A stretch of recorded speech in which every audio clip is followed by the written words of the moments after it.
Assalamualaikum warahmatullahi wabarakatuh. Ketemu lagi dengan Bu Iva. Pada kali ini Bu Iva akan membahas soal penilaian harian kelas 11, di mana soalnya adalah pada tahun 2020 negara Y mencatat pendapatan per kapita sebesar 13.000 US dolar.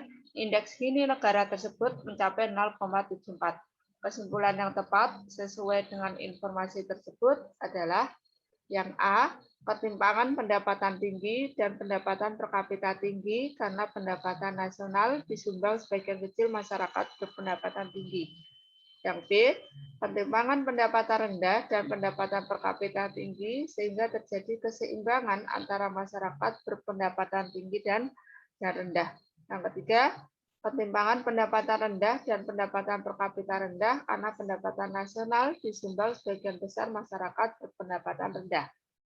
Yang keempat, ketimpangan pendapatan sedang dan pendapatan per kapita sedang sehingga tidak ada ketimpangan antara masyarakat berpendapatan tinggi dan rendah. Yang kelima, ketimpangan pendapatan rendah dan pendapatan per kapita sedang karena pendapatan nasional disumbang sebagian kecil masyarakat berpendapatan tinggi. Tentu kalian masih ingat dengan materi yang sudah saya berikan yang berkaitan dengan klasifikasi pendapatan per kapita menurut Bank Dunia per Juli 2020 itu ada 4. Yang pertama adalah low income, itu kurang dari 1.036 US dollar. Yang kedua adalah lower middle income, yaitu antara 1.036 US dollar sampai 4.045 US dollar. Yang ketiga upper middle income, yaitu antara 4.046 US dollar sampai 12.535 US dollar. Yang keempat adalah high income, yaitu lebih dari 12.535 US dollar. Dengan mencermati ilustrasi pada soal dan klasifikasi Bank Dunia, negara Y mencatat pendapatan per kapita itu sebesar 13.015 US dollar. Berarti ini menunjukkan bahwa negara Y dengan pendapatan per kapita lebih dari 12.535 US dollar termasuk negara yang berpendapatan tinggi atau high income. Nah, kalau dilihat dari indeks Gini, negara Y termasuk kriteria negara yang memiliki ketimpangan distribusi pendapatan yang tinggi. Karena di sini di soal hanya mencapai 0,74, berarti ini kurang dari 12%. Nah, kesimpulan yang tepat itu bagaimana? Tingginya pendapatan per kapita negara Y karena sebagian besar pendapatan nasional itu disumbang oleh kelompok masyarakat yang berpendapatan tinggi atau para pemodal. Jadi ketimpangan pendapatan negara Y tinggi karena sebagian besar masyarakat memiliki pendapatan rendah. Jadi dari apa yang saya terangkan, maka jawabannya yang tepat itu adalah yang A.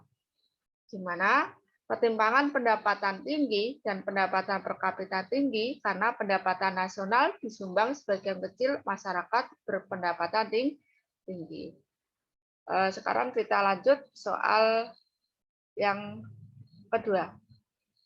Di mana pada tahun 2020 negara YK memiliki pendapatan nasional sebesar 1.750 miliar US dollar. Jumlah penduduk negara YK sebanyak 25 juta jiwa. Pada tahun 2020, negara SC memiliki pendapatan nasional sebesar 2.500 US dollar miliar.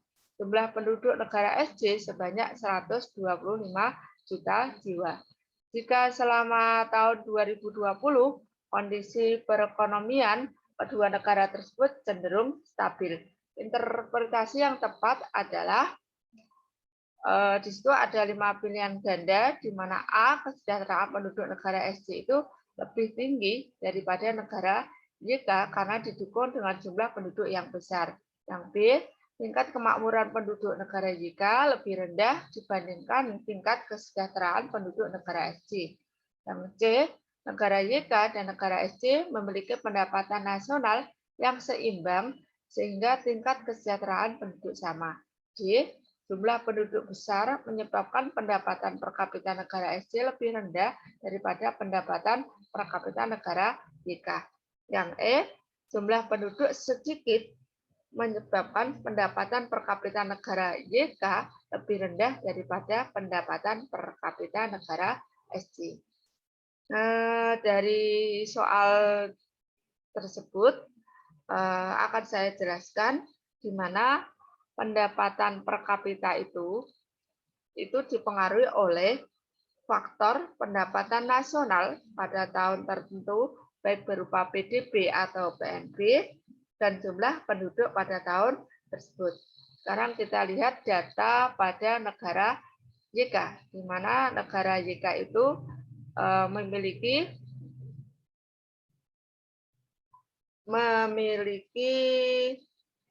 berapa itu pendapatannya adalah 1.750 miliar. Kemudian jumlah penduduk negara YK itu 25 juta. Sehingga untuk mencari pendapatan per kapita itu adalah sebesar berapa? Yaitu sebesar 1.750 ini dibagi dengan 25 juta sehingga menghasilkan 70.000 US dollar. Jadi ini untuk negara YK itu ketemu 70.000 US dollar. Nah, sekarang yang negara SC itu memiliki pendapatan nasional sebesar 2.500 US dollar miliar. Sedangkan penduduknya 125 juta jiwa. Jadi pendapatan per kapita negara SC itu adalah 2.500 US dollar dibagi dengan 125 juta menghasilkan sebesar 20.000. Jadi pendapatan per kapita diperoleh oleh negara YK itu lebih besar daripada negara SC. Jika kondisi perekonomian kedua negara itu stabil, dapat diambil kesimpulan besarnya jumlah penduduk menyebabkan pendapatan per kapita negara SC itu lebih rendah daripada pendapatan per kapita negara YK. Maka jawabannya yang tepat itu adalah yang D. Oke. Untuk hari ini saya hanya membahas 2 soal. Next, kalau ada soal yang perlu kita bahas, silahkan kirim soalnya lewat Uapri. Saya akhiri. Sebelum saya akhiri, silahkan like, komen, share, dan jangan lupa subscribe. Wassalamualaikum warahmatullahi wabarakatuh.